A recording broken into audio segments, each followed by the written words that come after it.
This introduction to Marxism is in three parts. This is the first part, focusing on philosophy, specifically on alienation, dialectics, and materialism. The second part deals with sociology, and the third part, with a general conclusion, deals with economics. This introduction is quite traditional in structure as an outline of what revolutionary Marxism is, following the lead of Lenin and many since him in its basic structure. There are some problems in dividing Marx into three parts. Marx challenges us to think very differently about the relation between these three parts, about philosophy, sociology, and economics. So it's problematic to separate them, but there are some advantages in doing this, because this three-part structure keys into the way Marxism is usually understood. We can then explore those understandings and misunderstandings as we go on. Sometimes activists say that they don't want to call themselves Marxist because they haven't read Marx, and the main texts are then treated as academic hurdles and as obstacles to us being able to think for ourselves. And we need to get beyond that, to look at the key ideas that are useful to us. The way we find our way into Marxism and the way we're introduced to it and the way we make sense of it will vary. Introductions and interpretations of Marx change because the world we want to change is itself changing. Marxism traces its origins, of course, to Karl Marx, born in 1818, died in 1893, and sometimes to Marx and Friedrich Engels, who was born in 1820 and died in 1895. Here, I'm going to focus on Marx himself, on his contribution. This isn't a biography of the man, but some bare bones might be helpful. Marx was born in 1818 in Trier, in Germany. He died in 1883 in London. Marx engaged with German philosophers, moving on to write the Communist Manifesto with Engels in 1848, and then Capital, a critique of political economy, the first volume of which was published in 1867. There are many other contributions by Marx, many of which were part of the intense organisational, sometimes sectarian disputes with anarchists and other political rivals in the First International, which was founded in 1864. Marxism in Marx's work is incomplete, and Marxism is an evolving tradition of work. We need to learn from other non-Eurocentric radical traditions, and those contributions have been helpful in preparing this introduction. Marx was a child of his time and place, 19th century Europe, and it's not surprising that he drew on ideas that were available to him. He gives us analyses and methods to grasp the nature of capitalism, but we shouldn't treat these analyses and methods as set in stone. We need to put them to work. So I'm going to follow one way of making sense of what Marxism is, but I'm also questioning that as we go along, because there are some limits to it, limits we need to get beyond if we're to be revolutionary Marxists now. Lenin set out an article called The Three Sources and Three Component Parts of Marxism. It was an article for a Russian monthly journal called Enlightenment in 1913. And there, Lenin sums up the three sources and component parts of Marxism as being, first of all, German philosophy, which gives us materialism, including dialectics. Second, French socialism, which gives us class struggle as the driving force of development. And third, English political economy, which gives us the labour theory of value. There's a lot to unpack in Lenin's attempt to sum Marx up and he risks reducing Marxism in the process. In his defense, he's probably writing fast and could write this kind of thing in his sleep. But we need to start somewhere, and so this is a good place to start. So we start with this first part of philosophy. So we begin with philosophy, or more specifically with the unfolding of experience. That's what we usually begin with when we encounter Marxism. Our experience in the sense of feeling and experimentation. The sense that something is wrong with the world and that things are changing, that they can change, that they should change. And this is where Marx himself started. Though there are traditions in Marxism that sideline that philosophical work as being a early Marx or a young Marx, and they claim that we can disregard that in favour of an economically focused late Marx or mature Marx. But we need to take that early work seriously. And there are three key aspects of the working through of experience of the world that Marx discusses as a kind of philosophical groundwork for what became Marxism. And I'll look at each of these in more detail in this part. First of all, alienation, then dialectics, and then materialism. So first, alienation. With the experience of alienation or estrangement, in which the world and other people are made strange to us, are separated from us, we're faced with a paradox concerning experience. At one and the same time, alienation is experienced by us in our relation to each other and to what is most intimate about ourselves, our needs and desires, as something missing, something wrong. And that unease is also covered over, so that although we feel that something is wrong, we're made to adapt to capitalist society in order to survive in it. We're made to convince ourselves that our bad feelings are our own fault. This is one reason why most academic definitions and measures of alienation are so misleading. They don't look at the objective causes of our misery. So alienation is separation of ourselves from ourselves. That estrangement that makes us strangers to ourselves is what makes us divided and unhappy. This while we're being told that we should be happy.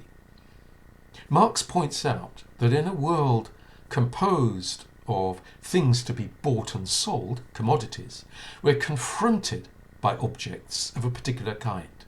And here's the twist.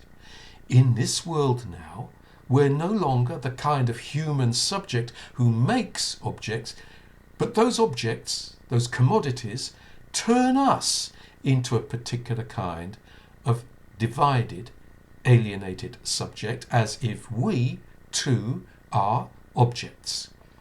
We can see this more clearly if we look at four forms of alienation or estrangement that Marx discusses.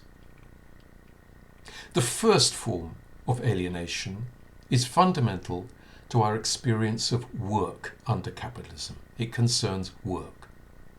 Because our creative labour is controlled by others, controlled by those we sell our labour power to for a specific period of time, we're separated from what we produce. We are estranged from the fruits of our labour.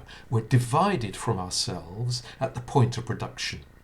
What's most human about us, which is our ability to realise ourselves in creative work, is betrayed.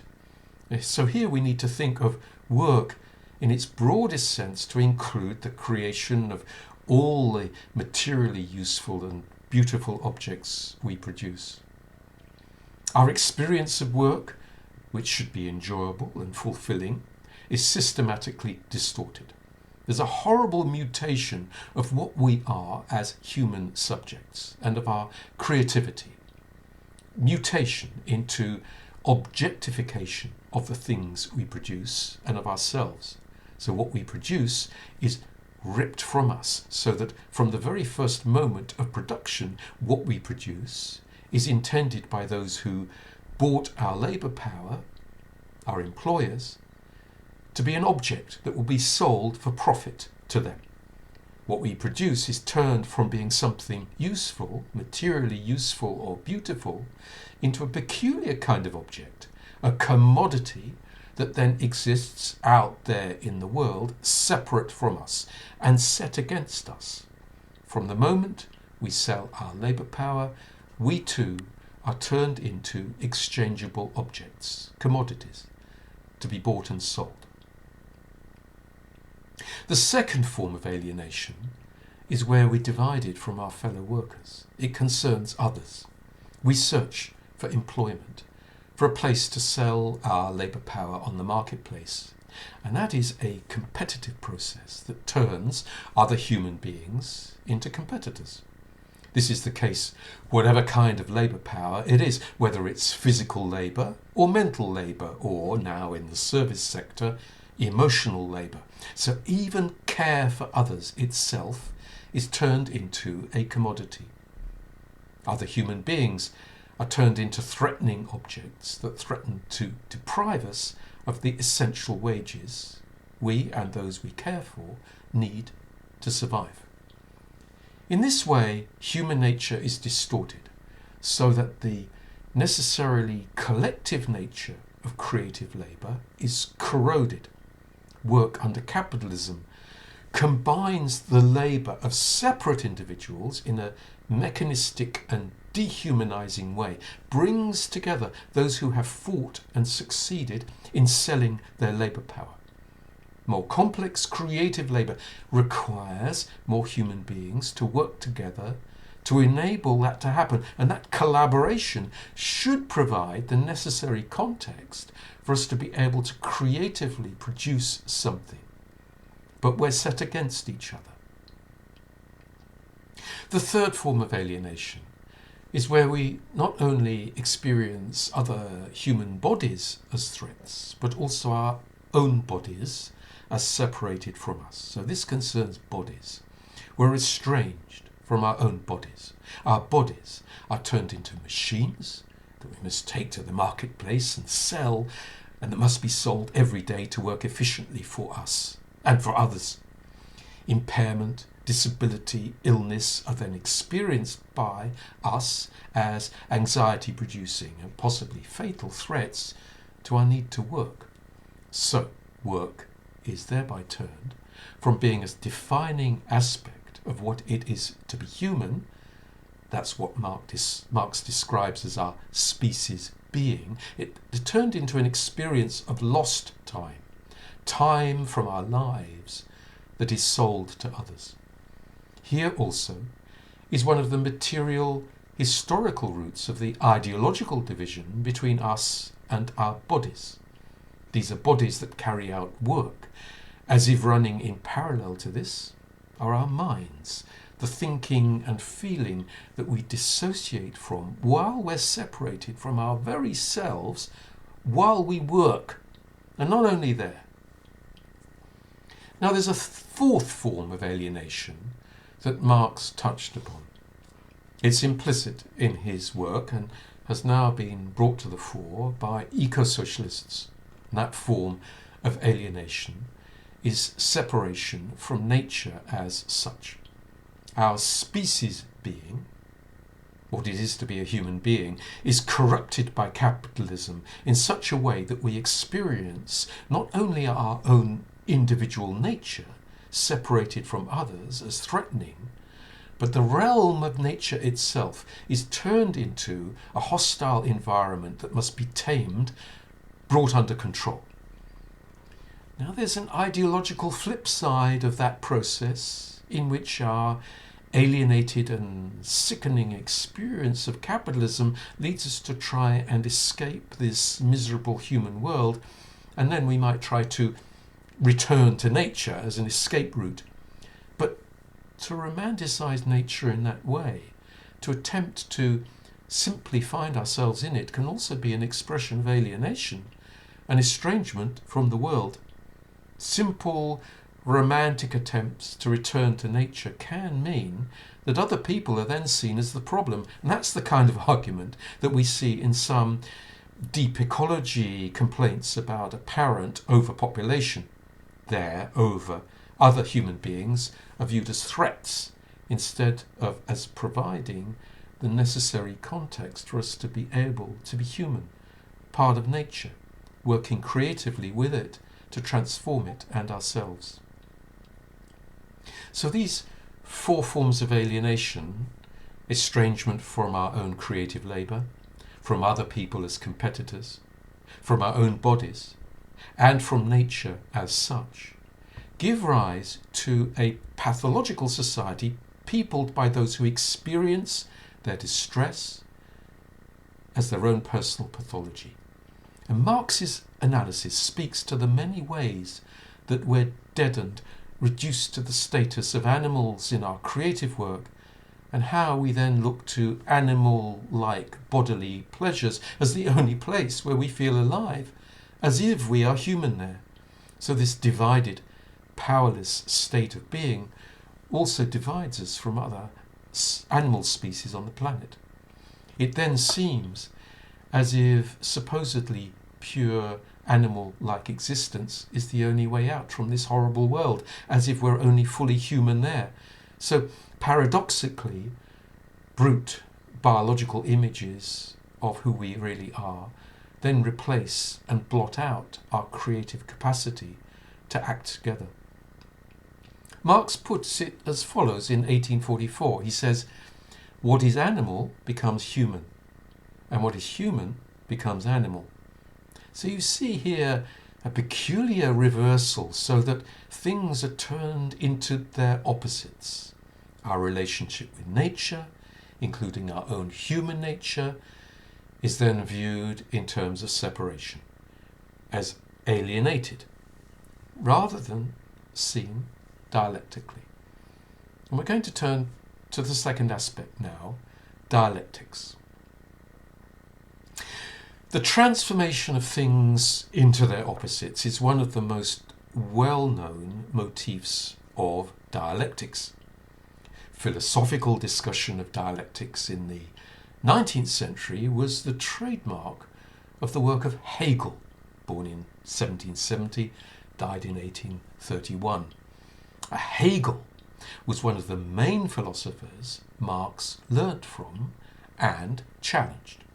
Marx took Hegel's concept of alienation, for example, as the separation of the subject from an object, which was something that Hegel saw as part of a journey of self-discovery, but Marx grounded it in real exploitative relationships under capitalism. So Hegel was an idealist philosopher, that is, he was concerned with the unfolding of ideas, of concepts. Marx, in contrast, was a materialist and simultaneously took what was most radical about all of that and revolutionized it. At one point in his own development, Marx was a young Hegelian or a left Hegelian, and his battle with Hegel's ideas was itself dialectical, preserving what was useful and transforming it, transcending it. So dialectics gave Marx, and it gives us, a way of understanding the world that focuses on change instead of assuming social relations to be unchanging or unchangeable. We look at the relationship between things in the world instead of seeing them as separated from each other, as separate. We reflect on our consciousness of that process instead of experiencing history happening behind our backs, out of our control. So let's focus on three aspects of dialectics: on contradiction, on relations, and on consciousness. We start with contradiction. Now, it's easy to say that everything changes. It's not so easy to analyze those changes in such a way as to also take seriously what holds things in place as they are now, to take seriously what prevents change. We need to attend to those two sides of a phenomenon. We need to always notice that there's a continual change and that there are obstacles to change. And what Marx did was to home in on a key characteristic of change, which is that it operates through contradiction. Dialectical method in Marx's hands was an analysis of contradictions. The contradictions that are activated by us at certain points to bring about transformations in our understanding of reality and transformations in reality itself. So contradiction is the motor force of real changes in the world. It appears first as fractures or fault lines where there are opposing forces set against each other in what becomes an increasingly unstable state of affairs. At those moments, there's a tension between what seems to remain the same, or social relations that seem unchangeable, and new possibilities, an opening to another world that now seems possible. Then there's a sudden shift from the slowly accumulating small changes, the quantitative changes, to qualitative leaps, ruptures. We see the contradictions come clear at times of rupture, social revolution. That is dialectics in action. This means, when we're turning to relations, that an understanding of change for Marx is intimately tied up with an analysis of social relations. That's the second key aspect of dialectics. It's easy to say that everything is connected with everything else. That's a favourite notion in spiritual and New Age thought. But it's not so easy to link things in a meaningful, practical way that takes existing social relations at different historical moments seriously. So dialectics is concerned with the interrelationship between different aspects of reality, and so with the intersection between different aspects of identity and experience. That's also why Marxism is intrinsically interdisciplinary. It's refusing the standard academic division of knowledge into separate components. So we'll see, for instance, that Marx's analysis of sociology and the economy needs these philosophical ideas, and he grounds these in his historical materialist analysis of capitalism.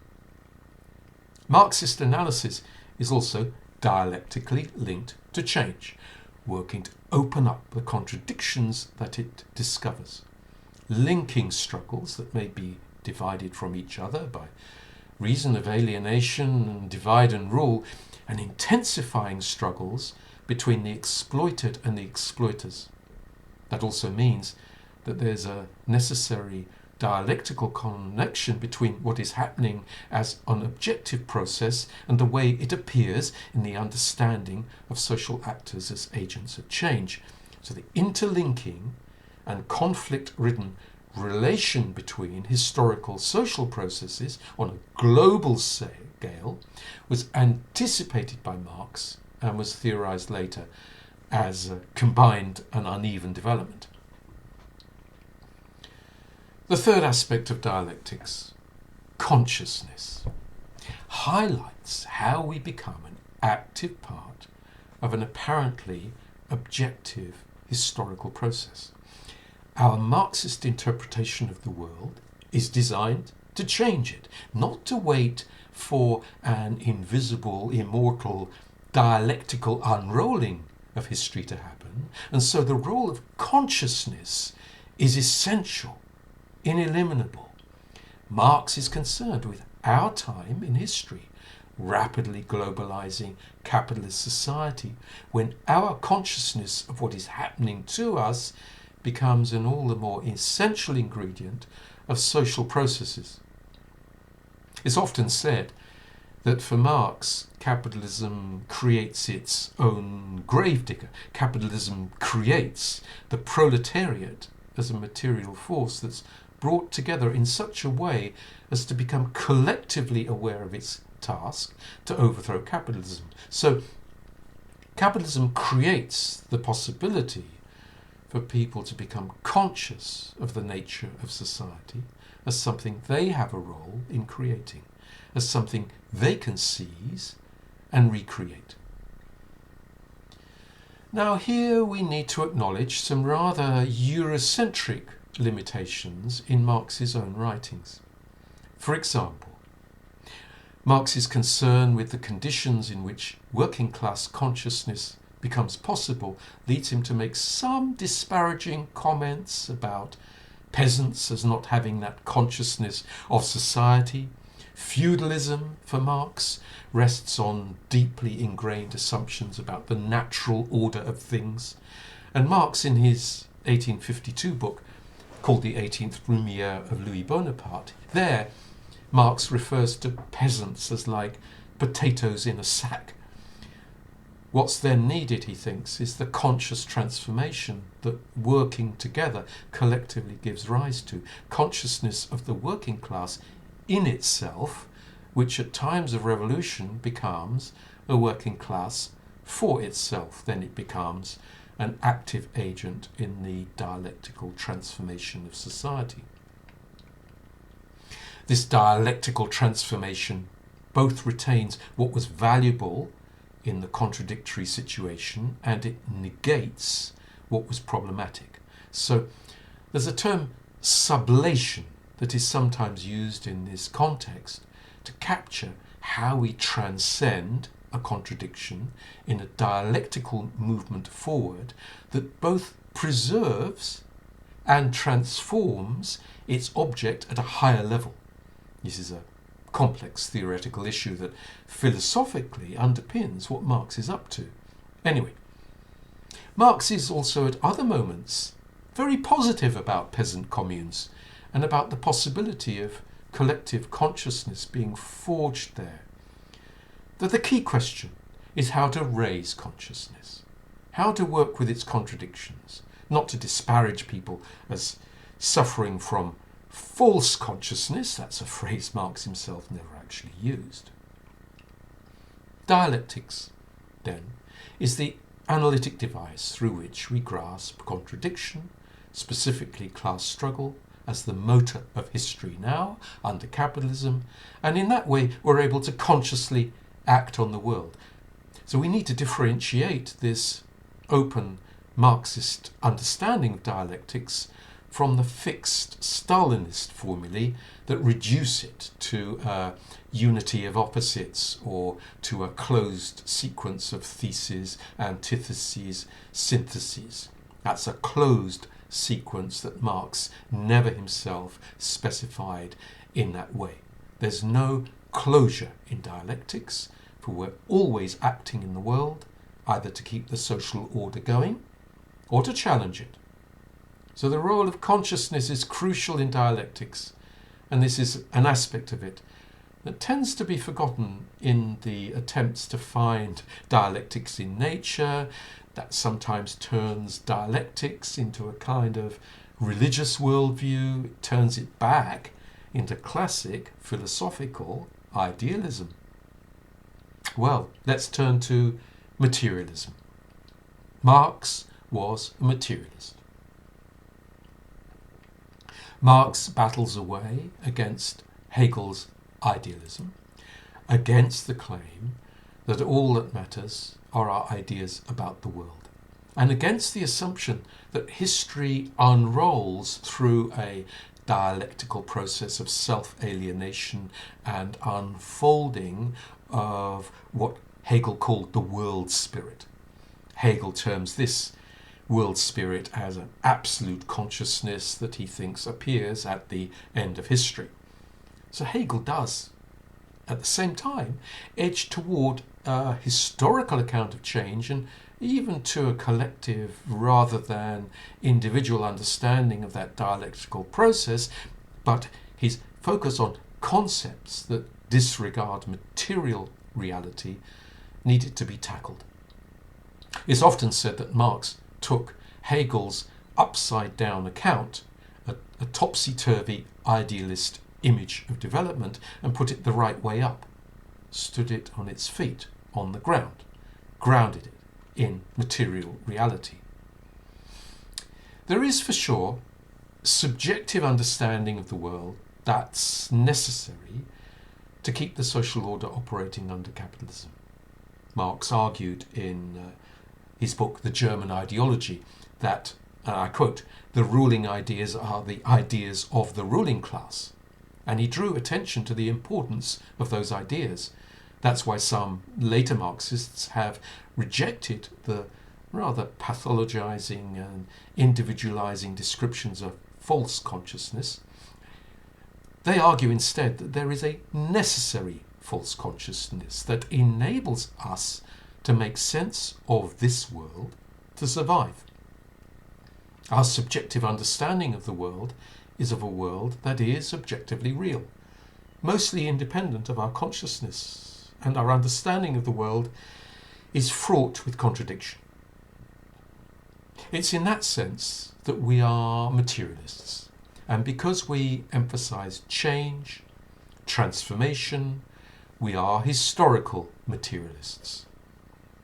Marx's historical materialism is foundational, and it includes a way of grasping what is objective, emphasizing our practical engagement with that reality and the standpoint from which we act on the world.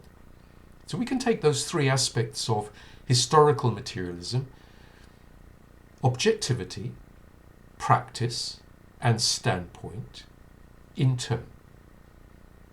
First, objectivity.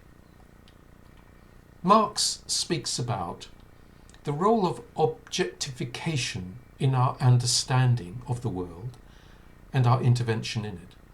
This is positive, is useful. Science, for instance, requires us to grasp natural and social phenomena as if they are kinds of object, as if there are causal mechanisms and laws, and this means that there is a necessary degree of objectification involved in that kind of empirical and analytic work. Well, there's a tricky philosophical issue here concerning the abstract and the concrete concepts like alienation, dialectics, even materialism are rather abstract concepts. They're ways of getting a handle on the world. They are necessary for us to think, but we need to understand how they work concretely in the world, in context. That's what concrete means for Marx. We move, Marx says, from the abstract to the concrete. We move from things viewed separately, abstractly, to things in their context, concretely. When we grasp something in the world, it includes our reflective, thoughtful activity, and then we can step back and analyze it. So the objective world outside us, mostly independent of us, is in this way examined concretely and is held in consciousness, the better to define and analyze it. Marxist social science, if you can call it that, is of a special type in that it insists on our interpretation of the world. What we hold and discuss in our conscious awareness of the world is not merely a reflection of the world, but is moulded by our interests in it and what we want to do with it. This means that there is a difference between objectification as the entwinement of our subjectivity with the objective world. There's a difference between that and the widespread reification that we suffer under capitalism.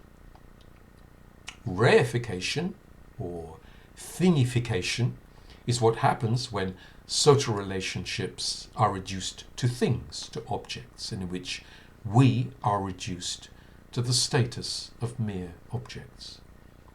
That is a world in which we have no say, no stake, as if we must be helpless in it. So we make our place in the world concrete when we engage in practice. let's look at practice. The positive, necessary entwinement of objectivity and subjectivity is pointed to by those who link theory and practice in the term praxis.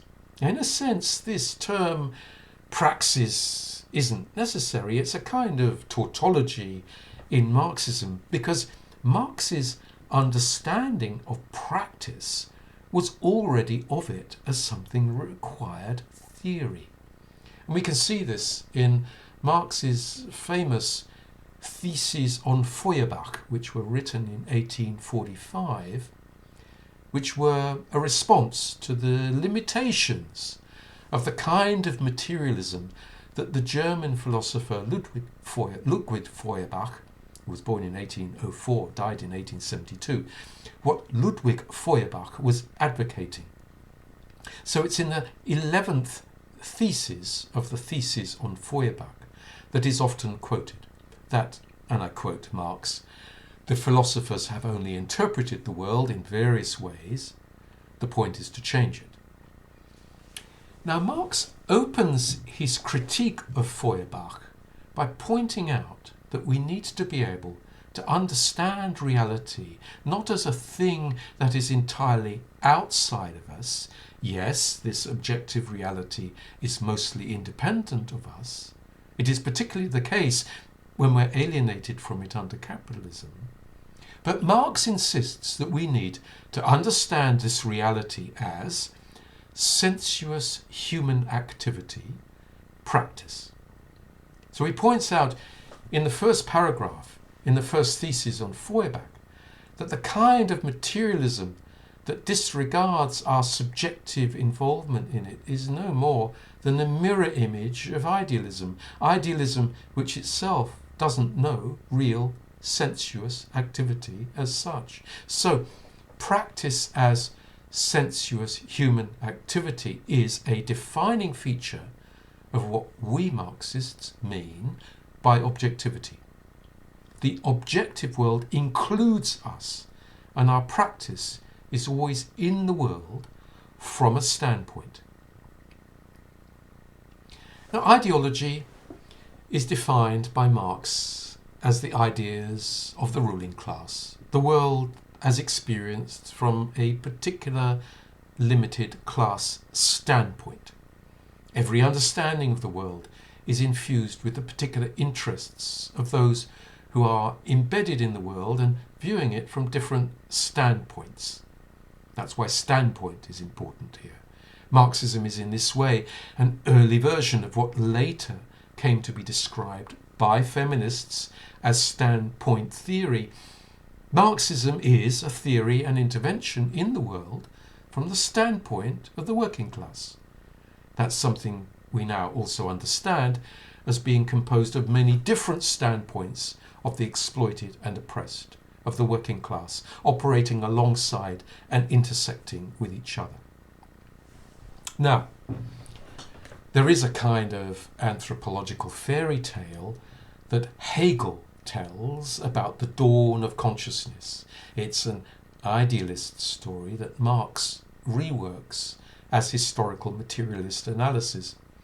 For Hegel, the story concerns the dialectical encounter between a master and a slave.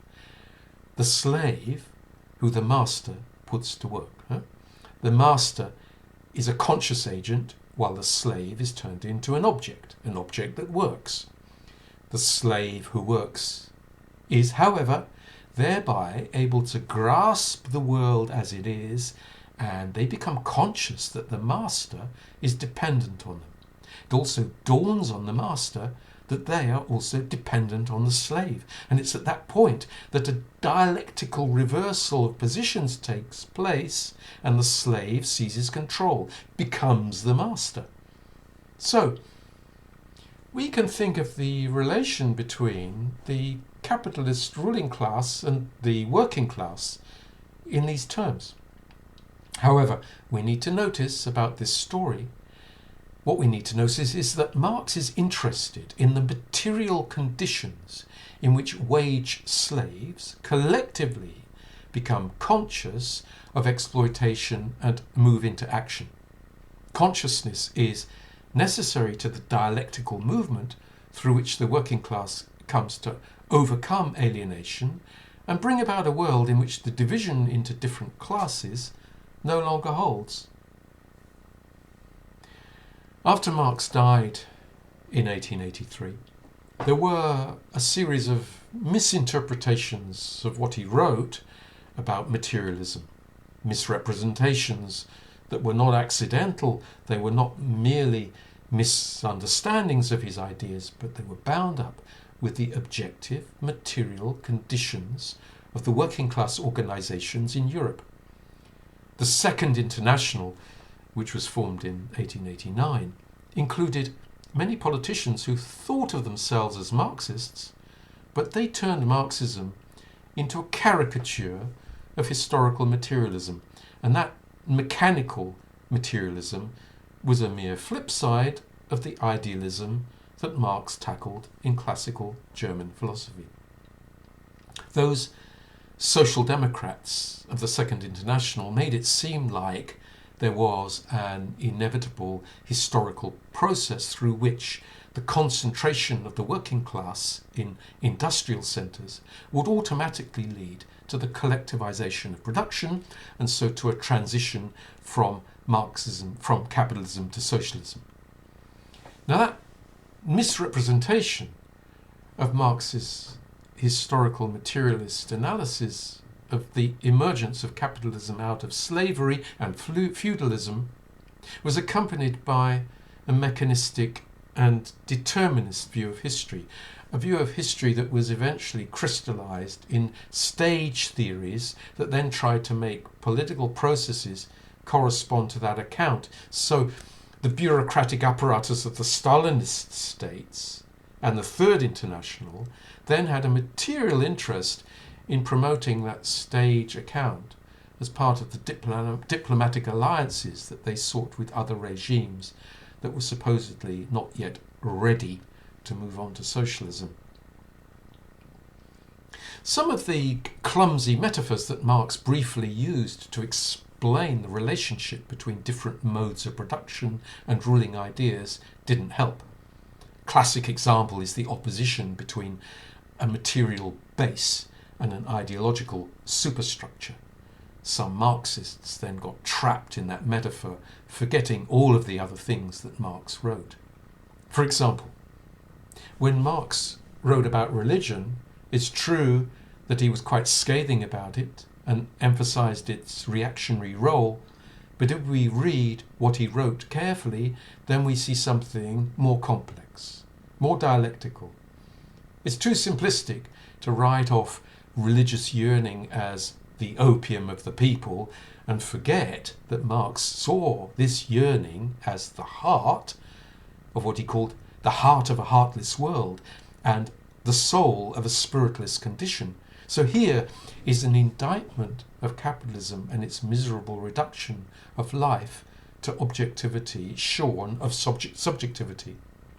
So those who reduce Marxism to base economic analysis forget that for Marx it's precisely capitalism itself that reduces our lives to an economic level.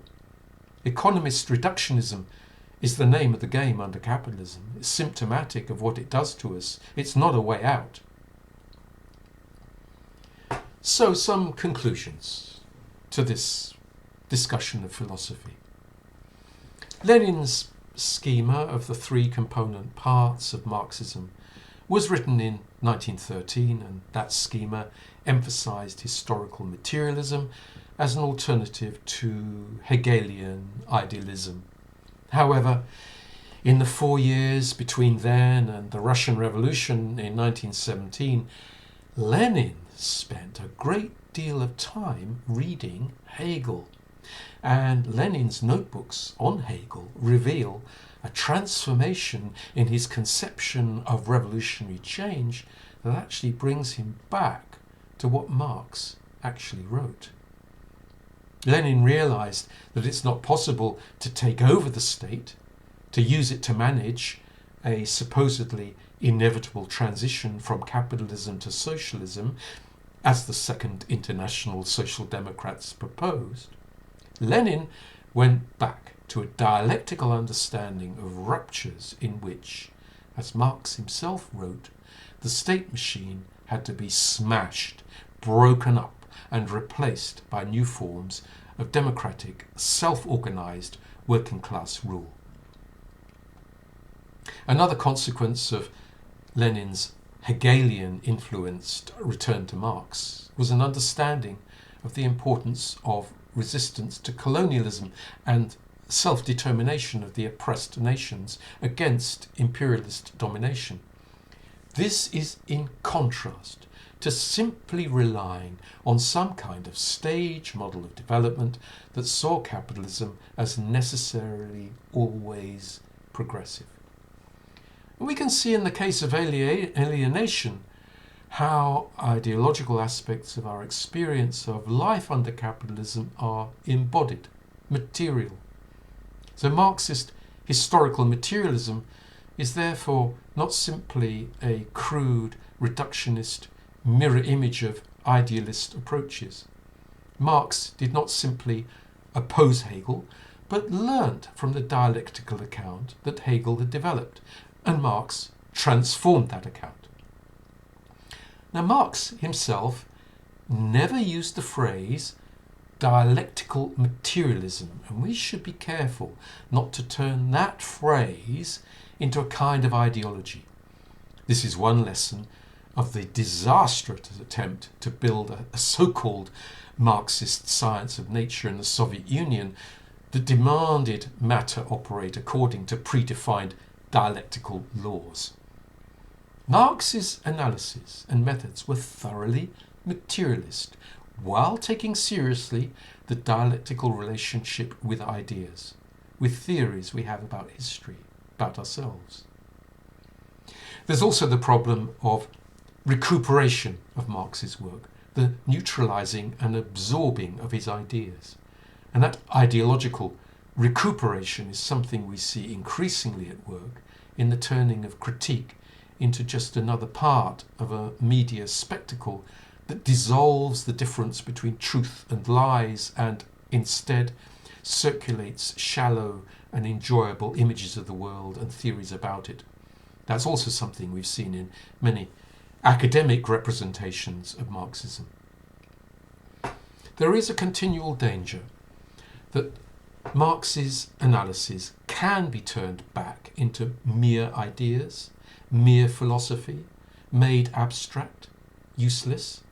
There is a Hegelian tradition in Marxism, in discussion of praxis, the linking of theory and practice, in the work of the Frankfurt School, for example, but we need to take care. We can learn from those traditions, but we always have the aim of emancipating ourselves from ideology and grounding our account of alienation and dialectics in the material reality of life under capitalism. In the next part, we will look at sociology.